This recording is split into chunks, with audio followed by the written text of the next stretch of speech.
Hi, my name is John Belgard. In this video, I want to discuss my opinions about Facebook and why I'm not a particular fan of this quote-unquote social media platform.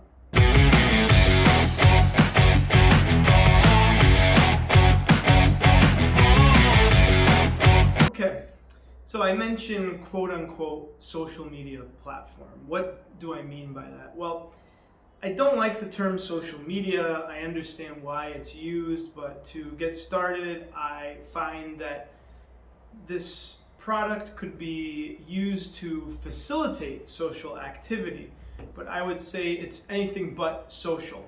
And I find it to be unhealthy, similar to fast food when consumed in large amounts. You'll find in the reasons I'm not a big fan of Facebook, why I don't really consider it to be social, I just wanted to mention this from the start. And so to get into my points as to why I'm not a big fan of Facebook, we'll start with my first opinion, which is I don't find it to be an accurate representation of who the person is, and I think it's more of an avatar at most.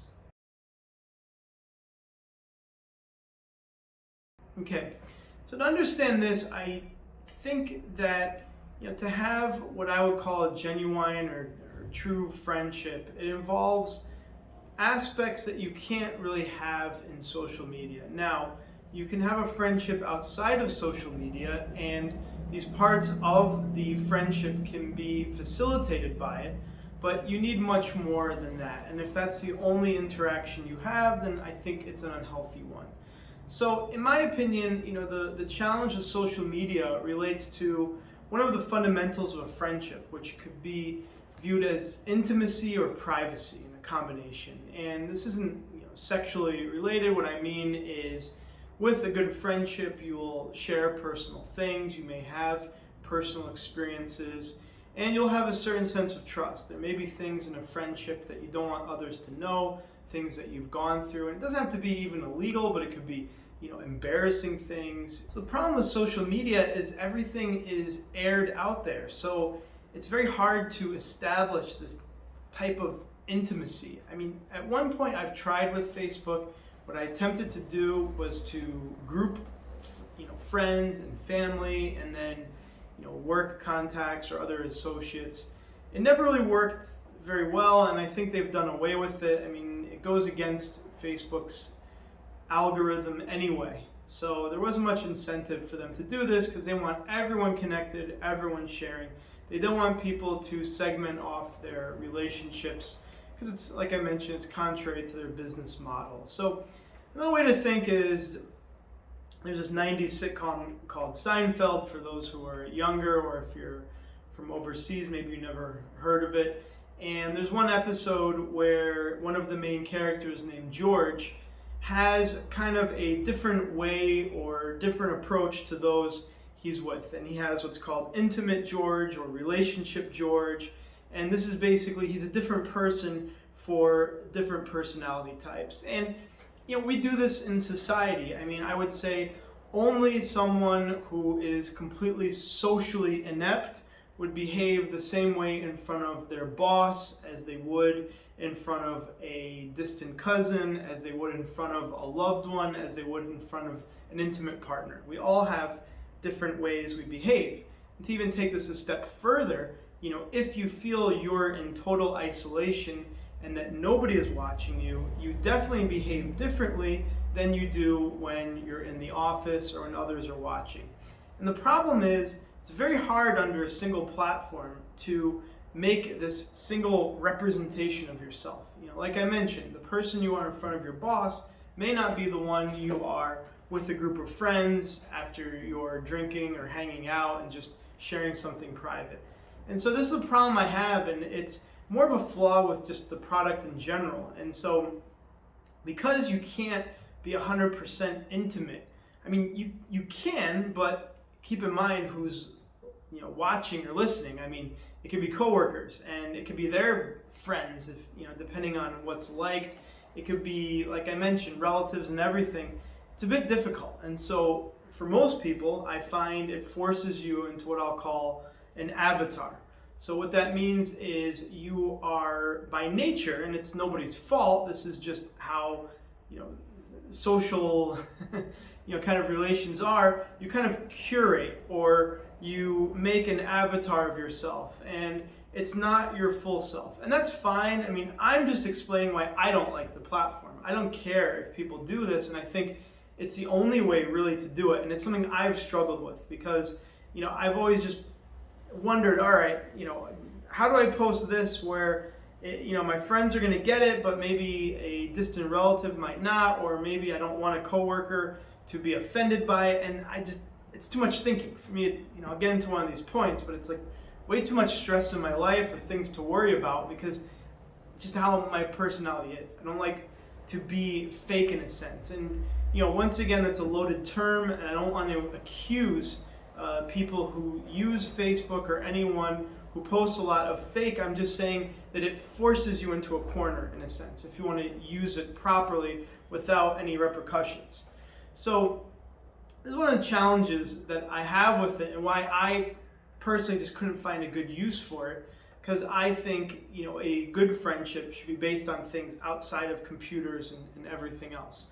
So this is a problem, and I take it a step further, and I find that both Facebook and to an extent Instagram forces everyone into this quasi-celebrity model. And I always mention and I've written even a post about it, that it's happened in the past. Some famous celebrity ends their life. It could be a musician, an actor or actress.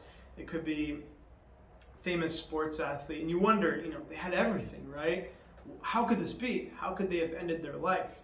And the reason that you're so shocked is the image that was portrayed to you is just a sliver, a slice of their life that they want to share. And I find now we're all doing that in social media, and I just want to raise the critique. And that's why I do keep an account, because it's a lifeline to some family members and friends who I otherwise couldn't communicate with. I wish it wasn't that way, but it's the only way because it's so adopted at this stage. But personally, I'm not a big fan of it, and this is just one of many reasons. So now I will get into the next reason. So the other reason is about the negativity aspect. Personally, I find that Facebook is simply too negative, and that's one of the reasons I don't like to use it. So I'm not just saying from the content, but my own experience. So most times after I viewed Facebook, similar to if I had a huge fast food meal, it may be interesting in the beginning, but afterwards I don't feel great. I either feel neutral in my mood, meaning okay, or I feel negative, as in I got upset about something, or I wasted too much time. So in general though, I don't find much on there to be positive, and yes, there is information about friends and family that's important. The problem is you have to take that with all the rest, all the ads, all the other junk that comes with it. Now, when it first came out, and I would say I was maybe one of the early users because it was a cool thing for people in my generation's age, it was fun. I mean, it was fun. I had a different perspective then. I was younger. It was interesting because it was novel. It was unique to share this information, and we as a society were kind of figuring it out. Now that you know what Facebook is, and now that, like anything, the masses have kind of gotten their hands on it, I just find that it's been ruined.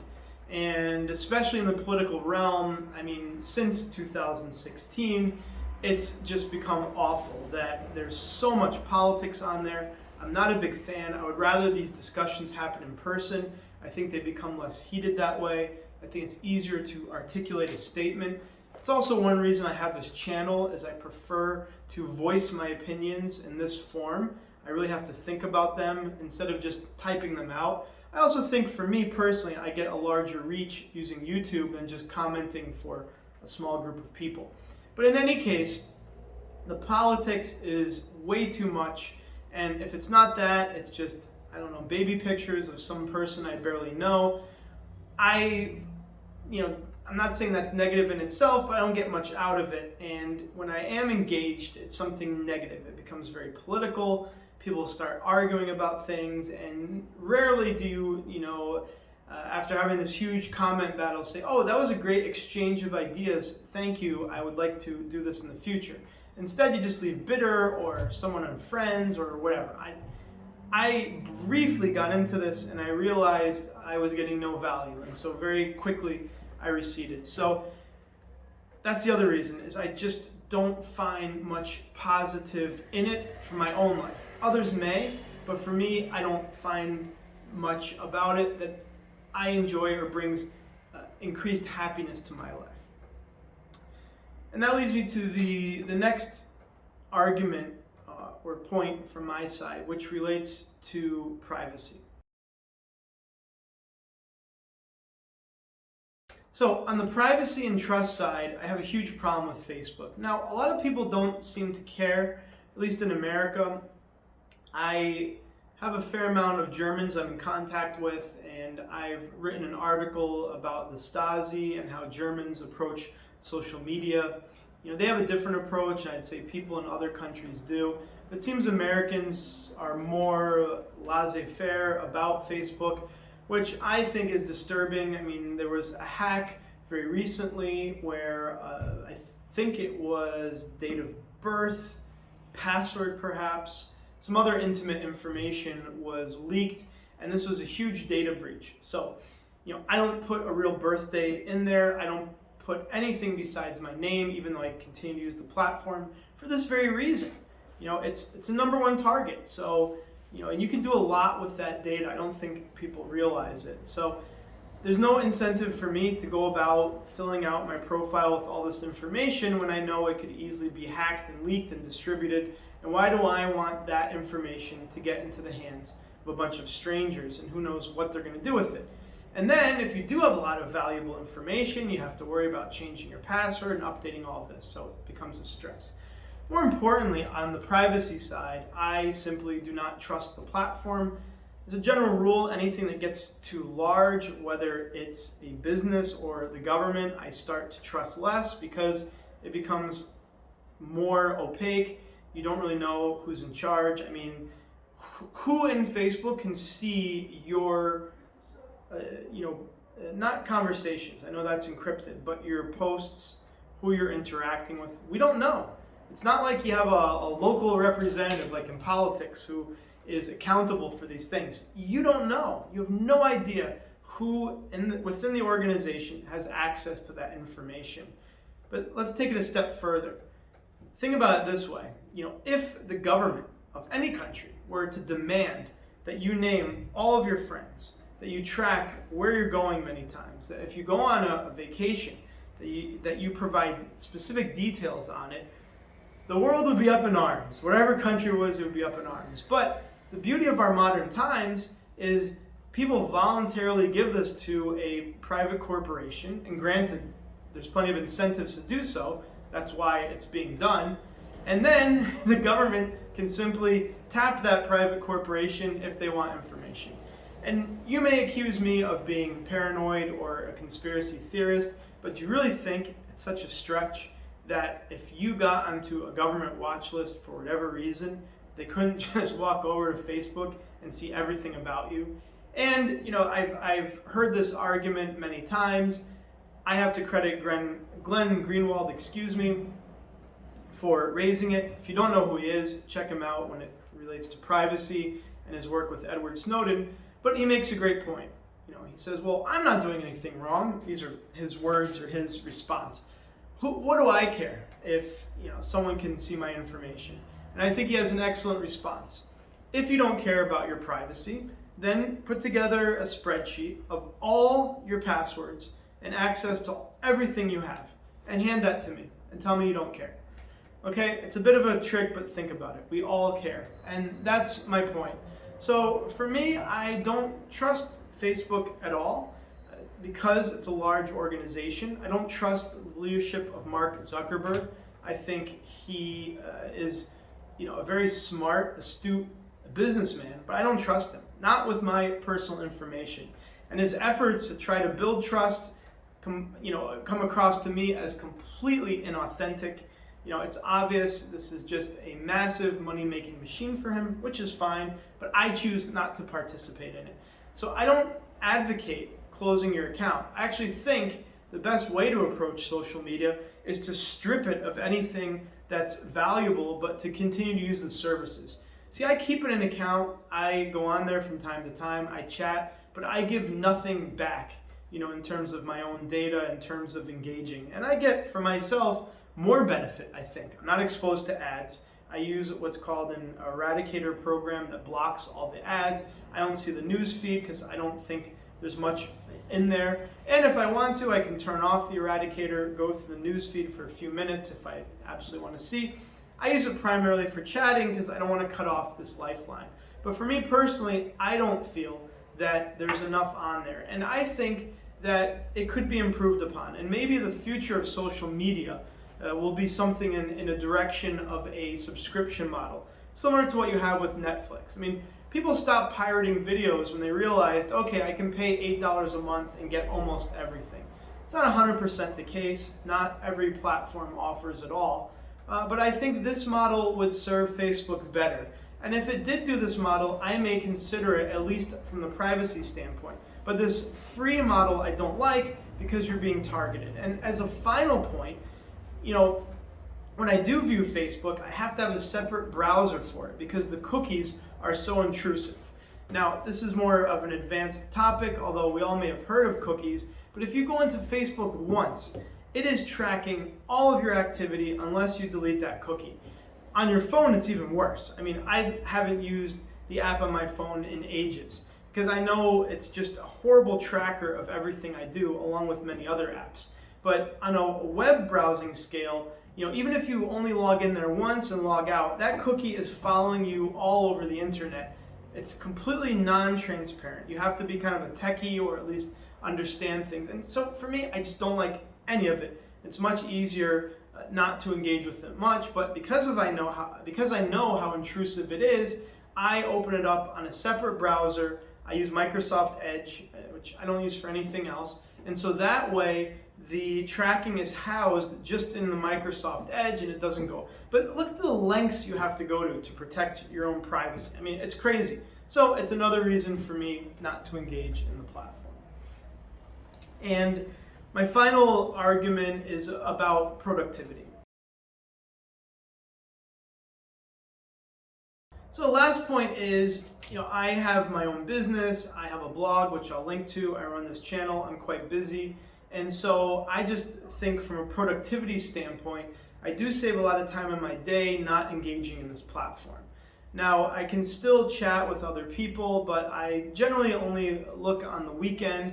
And I found that when I stopped using Facebook, suddenly I had a whole bunch of time. That there was just gaps in my day that I realized I was spending scrolling. And granted, I don't blame anybody, and that's the thing. I don't want to, guilt trip people about it. I'm just telling you my preference. But you have to understand, for the same reason, I love hamburgers, I love fries, I love pizza, I love unhealthy food because it tastes so good. And pizza? Think I got extra pizza around here somewhere. No, that's okay, thanks. Yo, ding dong, man. Ding dong, yo.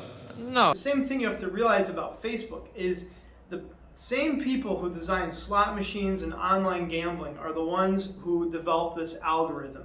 And there is so much science and knowledge behind what shows up next for it to be as addicting as possible. So you're going against your own biology when you try to get away from this thing that you're probably used to scrolling on. So I don't blame anyone, but I'm recognizing the fact that this is a highly addictive software, and better I not have it in my life. Because in my other point I mentioned about a good feeling, maybe I went on there and I just was browsing, but then I realized, 10 minutes of my life are gone. And if I were reading a book or learning about something, maybe actually typing to someone or engaging instead of just scrolling, I would feel better about myself. So I just think from a productivity standpoint, I feel better. And I also find this whole idea of social media in general is just too cumbersome in terms of your life. The problem I always had is, okay, I go on a vacation. Well, now I have to sift through all these photos to find the 4 or 5 that best represent my trip, because if I'm going to put a lot, I don't think people are going to look, and I don't want to upload like 1,000 photos. I mean, it's too much. And then, okay, I upload the pictures, and now people start commenting, and for me, I know for some people it's like a dopamine rush. And once again, it's an addictive platform, but for me, it's just extra work. It's just more things I have to do in my day. So now I upload all these photos and people like, and I feel bad if I don't write back something and I don't make a comment. But now, I make one comment and someone writes something, and this is the biggest problem I have with social communication. It's not like in real life communication where you have verbal cues, where when you get to know someone, you understand if they're joking. See, it's very hard online, even in chats many times when I'm typing with people I know well. I'm asking, like, are you joking or is this serious? I prefer social cues. So then, okay, I'm writing and someone writes something. Are they joking or not? And how do I respond? And I just find my day is kind of eaten up on these things. So it's just much easier for me not to use it. I just say, okay, whatever. I went on vacation and maybe I'll tell some friends. Or if you want to know what vacations I'm on, tell me. Or, what's a compromise is I'll make a blog on my website and I'll share, a more public idea, because then I can share with the public. I mean, in a few of my vacations, I wrote, an article with my observations, and then that's for public consumption instead of just a small group, which, once again, it's easier for me to take a binary approach, similar to this video. This video is for public consumption. It's for everybody. And so same thing, I'd rather have a blog about my vacation and I know the world can see it, instead of, okay, do I want to put this picture of me without a shirt, or maybe I don't look so good, or maybe I look too good and it'll offend someone. It's just, I don't like to deal with all of that. And once again, these are my own personal preferences. So some last thoughts about Facebook and social media. So I'm sharing my thoughts and my opinions. Maybe you would agree with me, and if you find that you're using Facebook too much and you want to maybe not use it as much, I always find a tapering solution to be the best, or to make some compromises. So here's an example. If you find you use it too much, well, maybe take it off your phone, for example, and only use it on your computer. Or if you don't like the privacy and you don't have a computer, then, or if you feel, better said, that your privacy is being violated, you can take the app off of your phone and view it in your browser only. Now, you have more limited functionality there, but at least the tracking isn't so bad on the app. Or maybe you feel I just use it too much. So try to set aside a day where you say, you know what, today I'm not going to look in, I will look all the other days, or every other day. These are just some suggestions if you find that it's too intrusive in your life or you're using it too much. Another thing to think about is your emotions. If you go on there and you're having a heated argument, or maybe you get upset because you think someone else is doing things better, which usually is nonsense. Usually, we all have troubles. I don't know anyone in life who has it 100% easy. Then you want to say, maybe I should scale back or pay attention to your emotions. That's kind of telling you something. These are all just some tips. Once again, I'm just telling you my standpoint, my approach. Perhaps you disagree and you think that I'm, way out there or whatever, or too paranoid. Well, I respect everyone's opinion. That's what makes the world great, is we all have our own approaches to the world. So I hope you found this video interesting. Let me know your comments. If you like videos like this, then boom, boom, boom, subscribe to my channel and I'll make more. So thank you for checking out this video. Have a great day.